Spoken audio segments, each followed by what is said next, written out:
Hello everyone, welcome to my channel. तो बिना किसी देरी के शुरू करते हैं इस ड्रामा का हिंदी एक्सप्लेनेशन का एपिसोड 7। तो एपिसोड की शुरुआत में हम देखते हैं कि चायुंग को उसके जख्मों से बहुत ही ज़्यादा दर्द हो रहा होता है और फिर तभी वहाँ पे कमांडर चांगसूक आ जाते हैं और फिर कहते हैं कि इस पैलेस के सभी लोगों के बारे में मैंने पता किया है और उनमें से सिर्फ 100 लोग ही ऐसे हैं जिन पर हम भरोसा कर सकते हैं। फिर चायुंग क्वीन की प्रोटेक्शन के बारे में पूछने लग जाता है, जिस पे कमांडर बताते हैं कि कोर्ट लेडी चाय ने कुछ गर्ल्स का इंतजाम कर लिया जो उनकी रक्षा करेंगी। फिर कमांडर के साथ चायुंग पैलेस के सिक्योरिटी गार्ड को चेक करने के लिए जाता है। एंड देन नेक्स्ट सीन में दिखाते हैं कि डॉक्टर जैंग ने युनसू के लिए कुछ क्लोथ अरेंज कर लिया है और जिसे युनसू पहनकर आती है। फिर अल्बर्ट आइंस्टाइन की टाइम ट्रैवल की थ्योरी बता ही रही थी कि तभी वहाँ पर एरी आ जाती है और उसके अचानक वहाँ पर आने से वो डर जाती है और फिर उसे एरी से इंट्रोड्यूस करवाते हैं और साथ ही बताते हैं कि एरी को जड़ी बूटियों के बारे में बहुत ही ज़्यादा नॉलेज है। और फिर तभी डॉक्टर जैंग युनसू से कहते हैं कि मैंने सुना है कि तुम हेवन के डॉक्टर यावाता की स्टूडेंट हो। फिर उसकी बातें सुनकर युनसू कुछ सोच में पड़ जाती है और फिर बोलती है, कहीं तुम एंशिएंट टाइम के डॉक्टर हिप्पो की बात तो नहीं कर रहे हो। फिर युनसू डॉक्टर हिप्पोक्रेट के बारे में बताने लग जाती है कि तभी वहाँ पर एक सर्वेंट आता है और वो बोलता है कि डिवाइन डॉक्टर आपको किंग ने बुलाया है। एंड देन नेक्स्ट सीन में हमें चायुंग को दिखाते हैं जो कि और किंग को मारना चाहते हैं, जिस पे चायुंग कहता है कि मैं तो एक वॉरियर हूँ, इसलिए मुझे पॉलिटिक्स के बारे में कुछ भी नहीं पता कि आप युवान में रहते हुए भी कोरियो की भाषा इतनी अच्छे से कैसे बोल सकती हो। जिस पे क्वीन बताती है कि आस है और फिर क्वीन पूछती है कि अब तुम मुझे बताओ कि हमें मारना कौन चाहता है। जिस पे चायुंग कहता है कि कोरियो में सिर्फ एक ऐसा इंसान है जो आप दोनों को मार सकता है। जिस पे क्वीन बोलती है कि कहीं वो जी च्योल तो नहीं है, क्योंकि वही एक ऐसा इंसान है जो कि राजा को मार के खुद राजा बनने के बारे में सोच सकता है, वही एक पावरफुल इंसान है। फिर वो चायुंग से पूछती है कि अगर वो यहाँ का राजा बन गया तो क्या तुम इसी तरह से उसको भी प्रोटेक्ट करोगे। जिस पे चायुंग बोलता है कि अगर मैं जिंदा रहा तो मैं ज़रूर उसको प्रोटेक्ट करूँगा, क्योंकि किंग को प्रोटेक्ट करना ही मेरी ड्यूटी है। जिस पे क्वीन कहती है क्या इसीलिए तुम हुआ होता है। एंड देन नेक्स्ट में दिखाते हैं कि युनसू किंग से मिलने आई हुई है, जहाँ पर किंग कॉन्ग बिन कह रहे होते हैं युनसू से कि अगर आपको किसी भी तरह की कोई भी दिक्कत हो तो डिवाइन डॉक्टर आप मुझसे कह सकती हैं। जिस पे युनसू बोलती है कि वैसे तो मुझे शिकायत करने की कोई भी आदत नहीं है, लेकिन आप पूछ ही रहे हैं तो मैं बता देती हूँ। और मुझे यहाँ पर खाने का टेस्ट तो बिल्कुल भी पसंद नहीं है, खाना यहाँ पर बिल्कुल ही बेस्वाद बनता है और साथ ही यहाँ पर मुझे नहाने के लिए गर्म पानी भी नहीं मिलता। जिस पे किंग फौरन अपने सर्वेंट को ऑर्डर देता है कि वो डिवाइन डॉक्टर की पसंद की हर एक चीज को प्रोवाइड करे। और फिर इसके बाद किंग युनसू से इंपीरियल डॉक्टर बनने के लिए कहते हैं, जिस पे युनसू बोलती है कि मैं यहाँ पर कुछ भी बनने के लिए नहीं आई हूँ, बस मैं तो अपनी दुनिया में वापस जाना चाहती हूँ और हाँ, मैं यहाँ से जब जाऊँ तो आप मुझे कुछ पेंटिंग्स और कुछ एंटिक चीजें दे देना और मुझे यहाँ पर जितनी भी प्रॉब्लम्स फेस करनी पड़ी है मैं उन सभी का बुरा भी नहीं मानूंगी।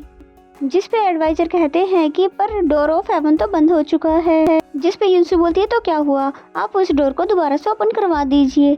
जिस पे एडवाइजर कहते हैं कि वो तो हुआ था कि जाने के बाद ये पूरे 1000 साल बाद ओपन हुआ था और अब इसलिए हमें ये नहीं पता कि ये दोबारा कब ओपन होगा।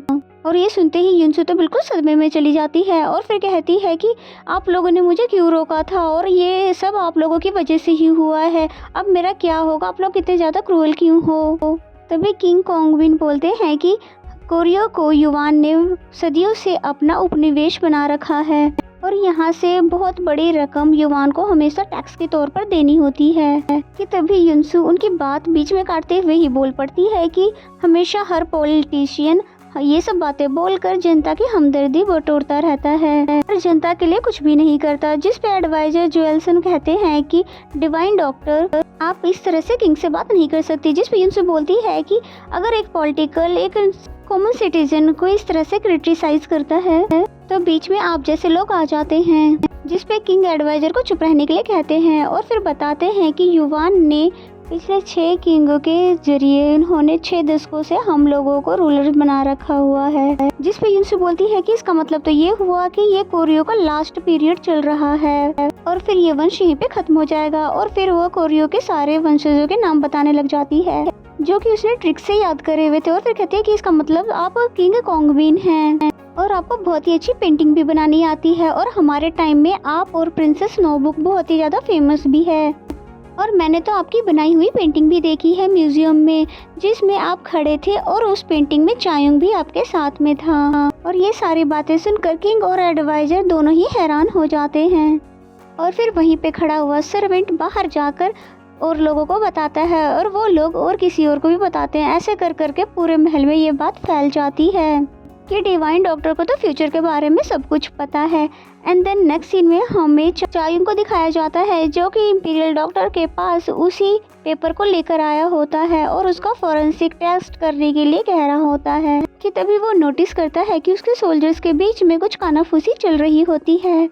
और फिर डॉक्टर जैंग के जाने के बाद वो उन सभी से पूछता है कि तुम सभी लोग किस बारे में बात कर रहे थे इतना ज़्यादा इंटरेस्ट लेकर, जिस पे कमांडर सुन उसे बताते हैं कि महल में सभी एक दूसरे को इस बारे में बता रहे हैं कि हेवन से एक डिवाइन डॉक्टर आई है और जिसने क्वीन की इलाज करके दोबारा से उसे जिंदा कर दिया है, और साथ ही वो फ्यूचर भी देख सकती है। जिस पे मैंने उन्हें बस ये बताया कि हमारे कैप्टन जनरल ही उन्हें हेवन से लेकर यहाँ पर आए हैं, और ये सब तो हमने अपनी आंखों से देखा है। ये सब सुनकर चायुंग को तो बहुत ही ज्यादा गुस्सा आता है और फिर कमांडर को मारता है और साथ ही पूछता है कि ये अफवाहें कौन फैला रहा है, जिस पे वो कहते हैं कि हमें नहीं पता पर हर कोई इसी बारे में बात कर रहा है।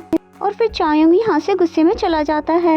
एंड देन नेक्स्ट सीन में दिखाते हैं कि युनसू किंग के दिए हुए दूसरे रूम में शिफ्ट हो रही है कि तभी वहाँ पर चायुंग आता है और उसे अपने साथ लेकर जाने लगता है और साथ ही कहता है कि तुम्हारे लिए ये जगह बिल्कुल भी सेफ नहीं है, इसलिए तुम यहाँ पर नहीं रहोगी। जिस पे युनसू बोलती है कि ऐसा तो जरूरी नहीं है कि जो भी तुम कहोगे मुझे वही करना होगा, और वैसे भी अब तो मैं इंपीरियल डॉक्टर हूँ। जिसकी ये सभी बातें सुनकर चायुंग बहुत ही इरिटेट हो जाता है और फिर एरी को बुलाता है और कहता है अगर तुम्हारे पास कोई बोरी है तो उसमें इसको भर दो ताकि मैं इसे आसानी से यहाँ से ले जा सकूँ, क्योंकि ये बहुत ही ज़्यादा बोलती है। और साथ ही इसके मुंह पे टेप भी लगा देना। और फिर युनसू को एरी पकड़ने लग जाती है। तभी वहाँ डॉक्टर जैंग आ जाते हैं और फिर कहते हैं कि ये किंग का ऑर्डर है कि अब से युनसू इंपीरियल डॉक्टर बनकर यहीं पर रहेगी। जिस पे चायुंग कहता है कि ये जरूर एडवाइजर जोए संग का ही चाल है, और इतना कहने के साथ ही वो लड़खड़ाता है और साथ ही चक्कर खा के वहीं बेहोश हो जाता है। और यहाँ पर हेवन के डॉक्टर के आने और उसे फ्यूचर के बारे में सब कुछ पता होने वाली खबर जी च्योल तक भी पहुँच जाती है, जिस पे उसका असिस्टेंट कैन कहता है कि ऐसा होना तो इम्पॉसिबल है और मुझे तो लगता है कि ये सिर्फ अफवाह है। जिस पे जी च्योल कहता है कि अफवाह हो या फिर सच, पहले हमें इसके बारे में पता करना होगा और इस सच्चाई का पता लगाने के लिए मैं खुद कल पैलेस में किंग के पास जाऊंगा। और फिर चायुंग को दिखाते हैं जिसे होश आ जाता है और फिर पूछता है कि मैं कितने देर से सो रहा था।